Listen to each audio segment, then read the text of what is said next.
With your Tackle HD Crappie Report for Lake of the Ozarks, here's Jack Uxa. Hey everybody, it's Jack Uxa here with your Lake of the Ozarks Crappie Fishing Report for Tackle HD. It's mid-December. Just had a really good crappie trip yesterday. And, water temperature, it's still up there around 48 to, 49. It kind of depends on what part of the lake you're at. Sometimes you can, if you go to the river sections, you might be finding some cooler water. But it's not cold, not what I consider cold yet. We've had a lot of cold, kind of cooler days, cloud cover, not a lot of wind lately, so it's been really good, pretty good conditions for fishing. Dock shooting is a big deal. Forward-facing sonar is so helpful nowadays when it comes to crappie fishing. Not to say that you're always going to catch them, because there's still some days that they just don't bite very good, but for the most part, it's making us a whole lot more efficient on, what side of the dock the fish are holding on, if they're on the left-hand side or right-hand side, the windy side or the shady side, or whatever it is that they're looking for. And it also shows you that there's a lot of crappie out there. The last couple years we've had a big population of crappie in the lake, but we really haven't done all that much crappie fishing because we've been catching a lot of smaller crappie. Well, that's changed. Those fish are keepers now, and we're having a great time. Yesterday, we started at 8. We were back at the dock about 11. We had a pile of crappie in the live well. We didn't quite get our limits. It was 3 people, and but we were cold and we were ready to go in, and gosh, we had 30-something fish. So it was a good example of just a quality day out there fishing. We caught our fish a little bit deeper yesterday. I don't know why. We were catching a lot of our fish from, say, like 10 to 20 feet. Generally speaking, we've been catching a lot of our fish over the last, say, week or so, 5 feet underneath the docks to maybe 10 feet. And so yesterday they were a little bit deeper. We weren't dock shooting as much yesterday as what we have been doing. But, it's just been a good bite. Every day you got to adjust a little bit. That's just how fishing is. It always changes a little bit. And so yesterday we were using a little heavier jigs. My standard jig is a 1/16 ounce jig head. I know it's kind of blurry there, but I don't get too fancy with my jig head colors. A lot of times I just use lead. Not to say that the painted ones will, they'll still catch fish, but I just buy the bulk packages of the 1/16 ounce heads. I've also been using a 3/32 ounce jig head for those days where they're a little bit deeper. That's been really helpful. And we've also been catching some fish on an 1/8 ounce head. That 1/8 ounce will really zip down there.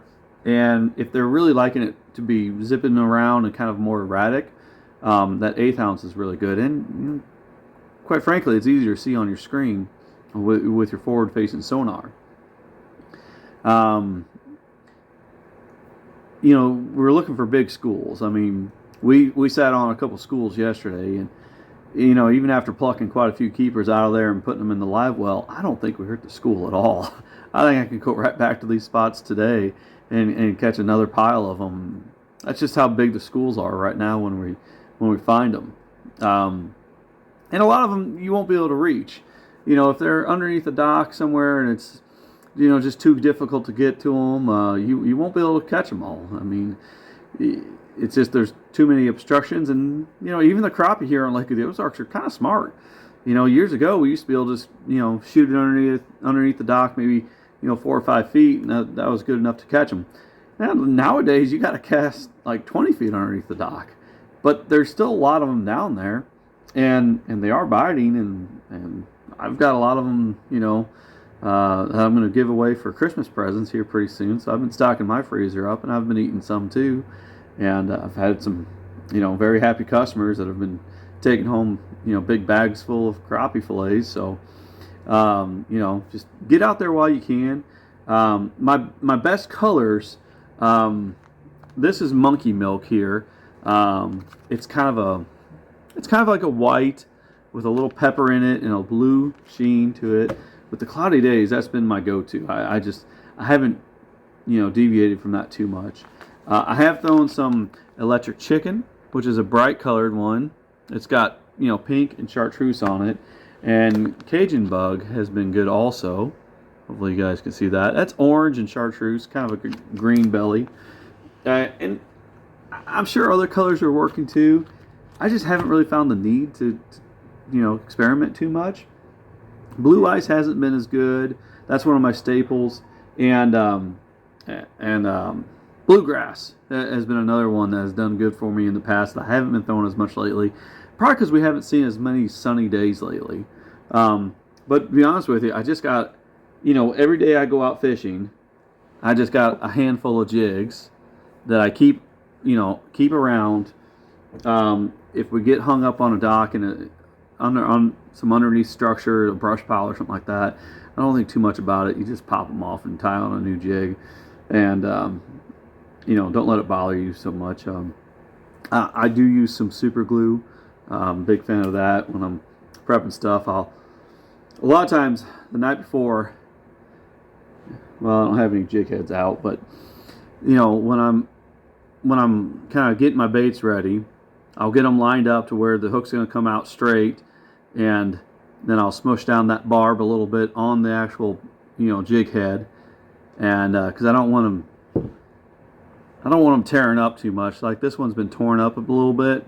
If you smush down that barb, sometimes that barb does too good of a job of holding onto the bait and it tears it up. So I'll smush that down a little bit, and then I'll take this hook and I'll open it just a little bit. And sometimes I'll smush down that barb on the actual hook too, just a little bit. And a lot of guys will say, "Oh no, I don't want to lose my fish," and you're right, you don't want to lose your fish. But a lot of times I really don't lose that many crappie anyways.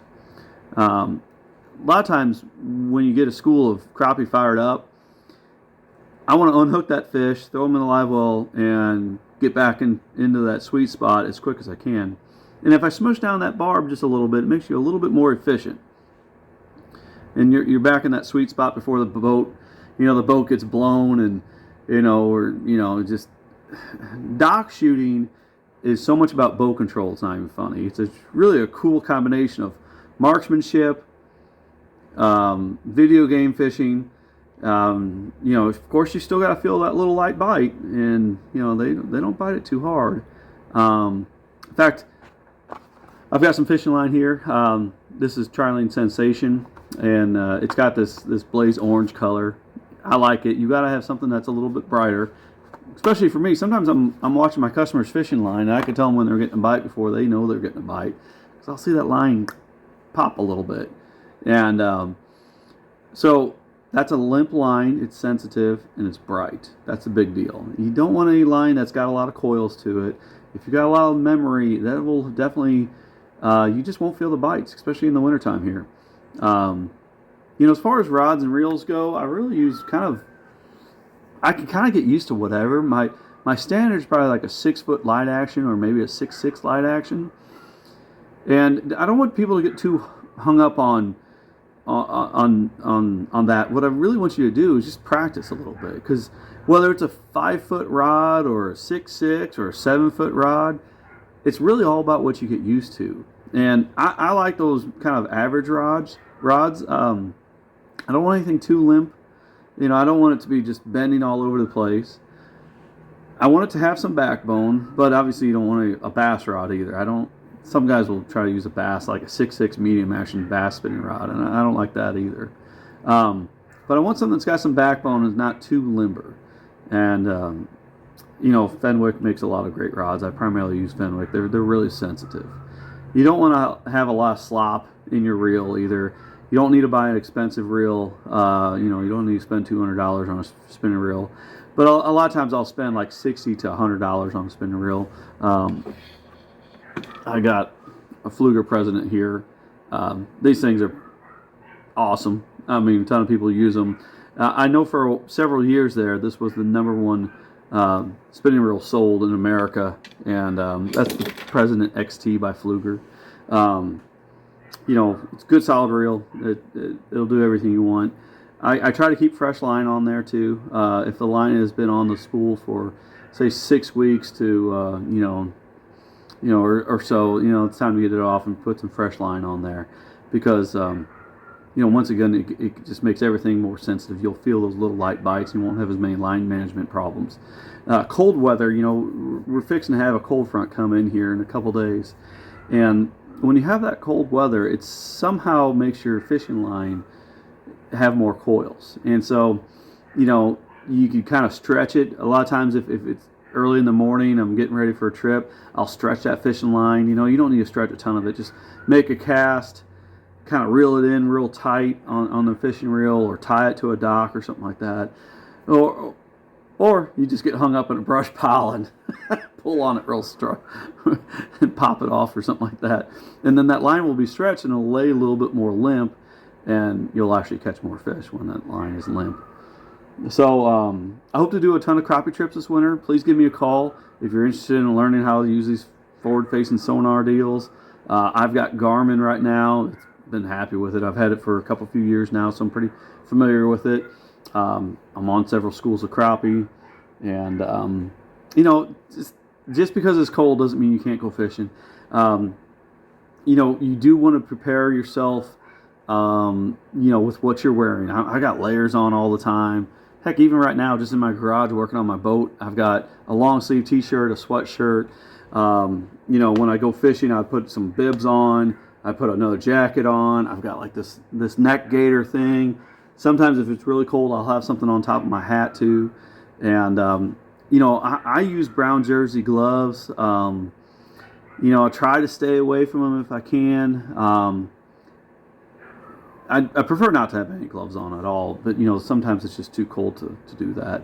And when you get those brown jersey gloves, your hands will get wet eventually, especially if it's raining on you or if you're catching a lot of fish. So you'll have to have extra pairs of brown jerseys on in your boat. Maybe 3 or 4 pairs if it's a real kind of a damp day. You'll go through them, and just when they get wet, you throw them down and throw them in the wash when you get home, and then you get a fresh pair out, and that really helps. I also use hot hands. A pack of hot hands at the store, $6, and it makes you more comfortable out there. And let's face it, some of these days are gonna be pretty cold, and if you give your hands a minute or two to warm up, you're gonna stay out there longer, and you're gonna enjoy it a little bit more. So speaking of what to wear, wear a life jacket. This is the time of year where I wear my life jacket every time. I encourage my customers to do it every time. If you fall in the water temperature, even with it not being that cold right now, we were still talking upper 40s. Your body can't handle that, so you'll go into shock, and you don't want to be one of those stories, because every winter we hear about some fishermen passing away because they fell in the water or something happened, and especially when you're dock shooting, because I'm usually running the trolling motor, and I'm up, down, up, down, up, down all the time. I'll kneel down to get the right cast, and then I let it go, and it shoots underneath there, and then the wind blows, and you got to jump back up and adjust the boat, and it works out really good for my customers, because my customers are down here in the console area, and they're a little bit lower down on the boat, and it's a little easier for them to shoot, or they could just kneel on the deck and get in there too. So I don't know, that's about it for now. Use a crappie niblet if you're not catching anything. I haven't been using a ton of crappie niblets lately, but overall, I'm a big believer in the crappie niblet. They just, something about those things where I've seen it where you can catch 3 to 1. If you've got a crappie niblet on your jig, you'll catch 3 fish, and your partner without a crappie niblet will catch 1 fish. I've seen that several times. So I always keep those in the boat. I don't know, that's about it. My phone number is 573-434-2570. FishingLakeoftheOzarks.com is my website. And good luck fishing, everybody. Tight lines.